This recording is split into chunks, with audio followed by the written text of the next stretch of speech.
சற்று முன் வெளியான ஒரு அதிர்ச்சியான தகவல். பெட்ரோல் டீசல் விலை உயர்ந்து விட்டது. இனி அடுத்து வரக்கூடிய நாட்களில் என்னென்ன விலைகள் மாறப்போகிறது என்று இங்கே பார்ப்போம். மறக்காம நீங்க லைக் பண்ணிக்கோங்க, சப்ஸ்கிரைப் பண்ணிக்கோங்க. சர்வதேச அளவில் கச்சா எண்ணெய் விலை உயர்ந்துள்ளதால் இந்தியாவில் பெட்ரோல் மற்றும் டீசல் விலையை உயர்த்தி கொள்ள எண்ணெய் நிறுவனங்களுக்கு மத்திய அரசு அனுமதி அளித்துள்ளது. இதன் காரணமாகவே பெட்ரோல் லிட்டருக்கு ரூபாய் 3.10 மற்றும் டீசல் லிட்டருக்கு 3.8 என விலை உயர்த்தப்பட்டிருக்கிறது. அந்த வகையில் விலை உயர்வு காரணமாக சென்னையில் 1 லிட்டர் பெட்ரோல் ரூபாய் 103.90க்கும் 1 லிட்டர் டீசல் 95.47க்கும் விற்பனை செய்யப்படுகிறது. இதனால் மக்கள் மிகவும் அதிர்ச்சி அடைந்துள்ளனர். முன்னதாக பிரதமர் நரேந்திர மோடி சிக்கன நடவடிக்கைக்கு மக்களுக்கு அழைப்பு விடுத்திருந்தார். மக்கள் பொது போக்குவரத்து மற்றும் மின்சார வாகனங்களை பயன்படுத்தி பெட்ரோல் மற்றும் டீசல் பயன்பாட்டை குறைக்க வேண்டும் என்று வேண்டுகோள் விடுத்திருந்தார். இதனால் அது மட்டுமல்லாது நிறுவனங்கள் தங்கள் ஊழியர்களை வீட்டிலிருந்து வேலை செய்ய அனுமதிப்பதன் மூலம் எரிபொருள் பயன்பாட்டை மிச்சப்படுத்தலாம் என்றும் விவசாயிகள் ரசாயன உரங்களை மிக கவனமாகவும் சிக்கனமாகவும் பயன்படுத்த அறிவுறுத்தியிருந்தார். மேலும் தேவையற்ற வெளிநாட்டு பயணங்களை தவிர்ப்பது மற்றும் தங்கள் வாங்குவதை குறைப்பதன் மூலம் நாட்டின் அந்நிய செலவாணியை பாதுகாக்க முடியும் என்றும் பிரதமர் கூறியிருந்தார். இந்த பின்னணியில் தற்போது பெட்ரோல் மற்றும் டீசல் விலையானது உயர்த்தப்பட்டிருக்கிறது. இதன் காரணமாகவே போக்குவரத்து விலையும் உயரும் என்று சொல்லப்படுகிறார்கள். அதே சமயம் காய்கறிகள், வெங்காயம், தக்காளி போன்ற அத்தியாவசிய பொருட்கள் அனைத்துமே உயரப்போகிறது என்று கூறப்படுகிறார்கள். இது விலைவாசி உயர்வுக்கு மிக முக்கியமான காரணமாக அமையும் என்று சொல்கிறார்கள். ஏற்கனவே ராக்கெட் வேகத்தில் ஏறியிருக்கும் விலைவாசியால் மக்கள் கடுமையாக பாதிக்கப்பட்டிருக்கிறார்கள். இந்த நிலையில் நிரந்தரமில்லாத வேலை, குறைவான சம்பளம் என நாடு முழுவதும் தொழிலாளர்கள் கடுமையாக பாதித்து வருகின்றன. இவர்களின் வாழ்வாதாரத்தை பாதுகாக்க அரசு எடுத்த முயற்சிகள் எதுவும் பலன் கொடுக்கவில்லை என்று சொல்லப்படுகிறார்கள். மறுபுறம் விவசாயிகள் தங்களின் விலை பொருட்களுக்கு போதுமான விலை கிடைக்காததால் பாதிப்படைந்து வருகின்றன. இந்த நேரத்தில்தான் எரிபொருள் விலையானது மீண்டும் உயர்வு என்பது சாமானிய மக்களின் தலையில் இடி போல இறங்கியுள்ளது. இந்த விலையானது உயர்வு விலைவாசியை கணிசமாக அதிகரிக்கும் என்று நிபுணர்கள் எச்சரித்துள்ளனர். மறக்காம நீங்கள் லைக் பண்ணிக்கோங்க, சப்ஸ்கிரைப் பண்ணிக்கோங்க.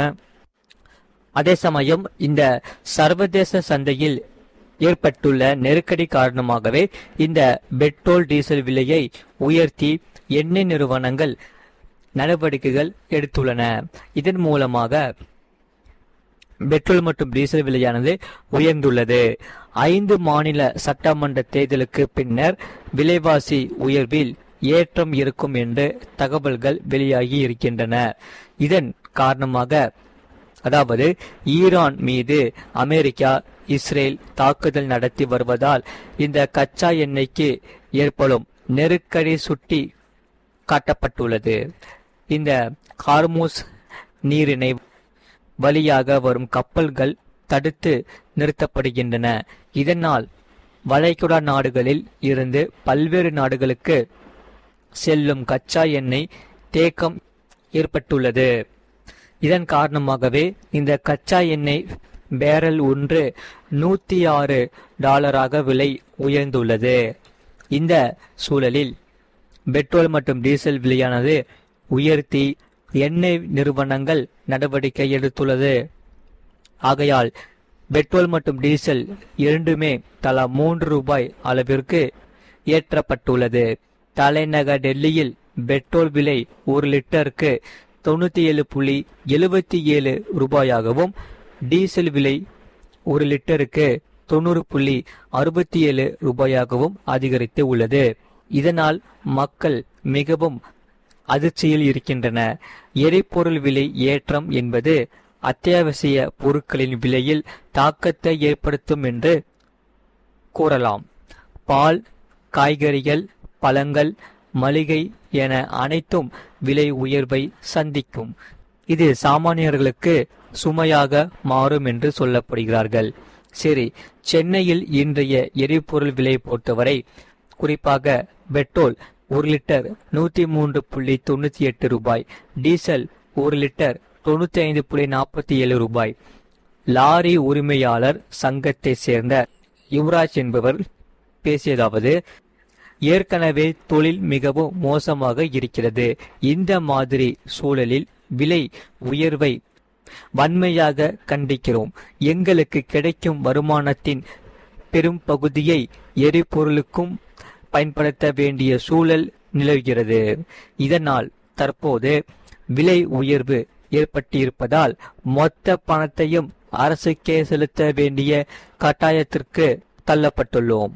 ஆகையால் பல சமயங்களில் டீசல் விலை உயர்ந்தாலும் வாடகையை உடனடியாக உயர்த்த முடியாமல் சிரமப்படுகிறோம். இதனால் அத்தியாவசிய பொருட்களின் விலையை உயர்த்தி விடுகின்றன. இதில் சிறிய வாகனங்கள், கட்டுமான வாகனங்கள், காய்கறி வாகனங்கள் உடனடியாக வாடகையை உயர்த்தி கேட்க முடியாது. இது போன்ற சமயங்களில் லாரி உரிமையாளர்களுக்கு தான் நஷ்டம் வரும். இந்த விவகாரம் தொடர்பாக சங்கத்தை கூட்டி ஆலோசனை நடத்தி போராட்டம் அல்லது வேலை நிறுத்தத்தின் மூலம் தங்களின் எதிர்ப்பை தெரிவிப்போம் என்றார். சரி, இதனால் பெட்ரோல், டீசல் விலை உயர்வு என்பது வாடிக்கையாளர்கள் பயன்படுத்தும் பொருட்கள் நேரடியாக பாதிக்கும். இந்த விலை உயர்வு என்பது தொடக்க புள்ளி மட்டுமே. அடுத்தடுத்து பல்வேறு விலைகளையும் சந்திக்க நேரிடும். அதே சமயம் இந்த ஆண்டுக்கான வட்டியை உயர்த்த வேண்டிய கட்டாயத்திற்கு ரிசர்வ் வங்கியானது செல்லும். அதன் பிறகு அனைத்துமே காஸ்ட்லியாக மாறிவிடும் என்று சொல்லப்படுகிறார்கள். அனைத்து விதமான கடன்களும் காஸ்ட்லியாக மாறும். நாம் அன்றாடம் பயன்படுத்தும் பொருட்கள் அனைத்துமே போக்குவரத்து செலவை விட அதிகமாக ஒரு லாபத்தை வைத்துதான் வருகிறது. இது மேலும் சிக்கலை ஏற்படுத்தும். மற்றும் மத்திய அரசு சற்று தைரியமாக முடிவுகளை எடுக்க வேண்டும். ஏனென்றால் அமெரிக்காவுடன் ஒப்பந்தம் போட்டிருந்தாலும் சொந்த நாட்டிற்கு பிரச்சனை வரும்போது சிலவற்றை ரத்து செய்ய வேண்டும். இது மிகவும் முக்கியம். அதற்கு மத்திய அரசு முன்வர வேண்டும். ஆகையால் ரஷ்யாவிடம் இருந்து இந்த கச்சா எண்ணெய் வாங்குவதற்கான நடவடிக்கைகளை நோக்கி நகர வேண்டும். இது ஒன்றுதான் தற்போதைக்கு தீர்மாக முன்வந்து நிற்கிறது. மறக்காம நீங்க லைக் பண்ணிக்கோங்க, சப்ஸ்கிரைப் பண்ணிக்கோங்க, பக்கத்து பெல் பட்டனை கிளிக் பண்ணிக்கோங்க. அப்பதான் நம்ம போற வீடியோஸ் எல்லாமே உங்களுக்கு ரெகுலரா காமிக்கும். அதே சமயம் உங்களுக்கு வேற என்னென்ன செய்திகள்லாம் தேவைப்படுதோ அதையும் நீங்க கமெண்ட் செக்ஷன்ல மறக்காம கமெண்ட் பண்ணுங்க. இந்த வீடியோ உங்க நண்பர்களுக்கு தெரியப்பட்டும் கண்டிப்பா ஷேர் பண்ணிக்கோங்க. அவங்களும் இந்த வீடியோ பார்த்து பயன்பெற்றுக் கொள்ளட்டும்.